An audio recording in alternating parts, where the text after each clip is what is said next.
Mr. President, members of the Committee for Religious Freedom, distinguished guests, ladies and gentlemen, very dear friends, the fact I'm last among the speakers confers a wonderful benefit that I'm able to reflect on what has been said, and particularly to note the fact that there is so much common ground between the faiths and religions represented at this wonderful gathering.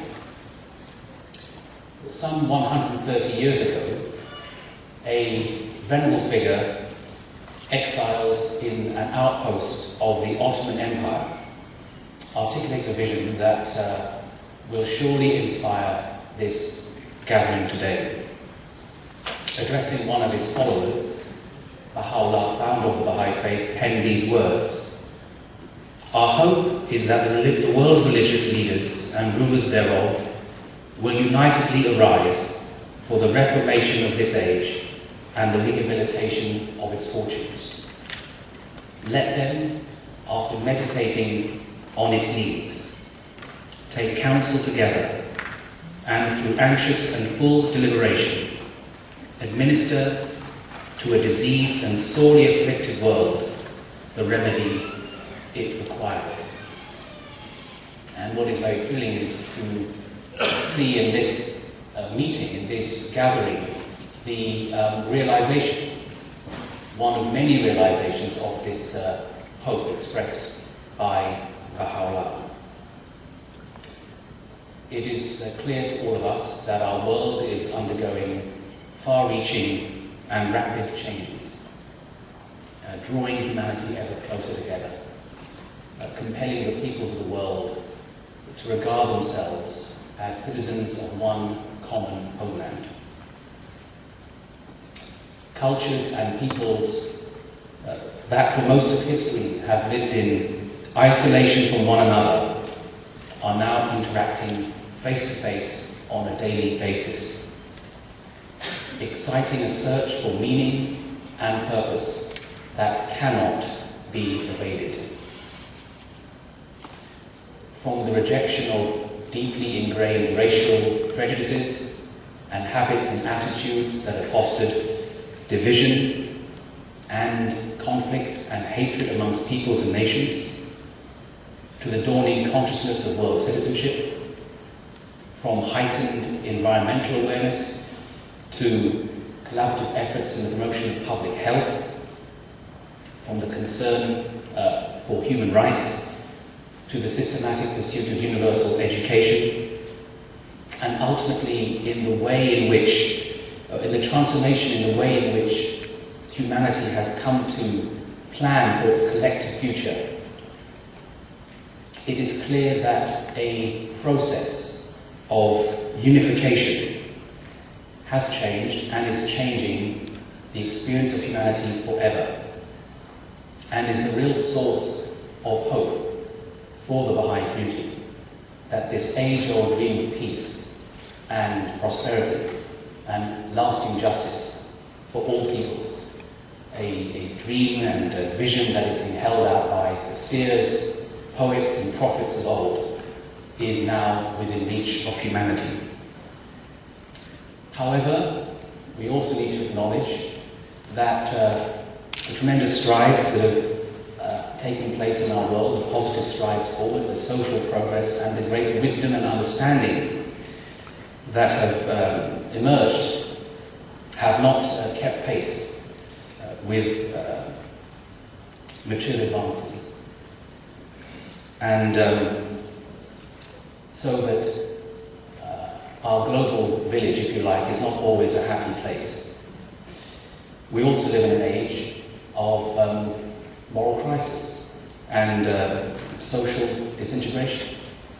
And in light of this, the need for understanding about who we are as human beings, about our essential purpose in this world, has never been more urgently required. And that understanding, that insight, is vital to the achievement of any lasting peace and well-being for mankind. Now we know that historically such insight, such understanding has been brought by religion. Its indispensable function, and I don't need to make the case for religion here, but just to remind us that its indispensable function in addressing the universal inclination towards transcendence and its essential role in civilizing human character throughout the ages have been central to defining human identity and purpose, as well as promoting social order. Religion reaches to the deepest roots of human motivation. It is the very real source of moral conviction. And when it has been faithful to the spirit and example of the succession of the manifestations of the divine, who have brought into the world its great belief systems, it is awakened in whole populations capacities to love, to forgive, to dare greatly, to sacrifice, to serve the common good, and to discipline the instincts of, or the impulses of animal instinct, so-called lower nature. Religion then, in a very real sense, has provided the warp and woof of the social fabric and has been the seminal force in the civilizing of human nature. However, there are many people, and we need to acknowledge this, sadly, who are distressed over the failure of religious institutions today to assist humanity in dealing with the challenges and the very real challenges facing it. To clear the way for a very constructive dialogue about the role of religion in establishing peace, historical accounting needs to be taken.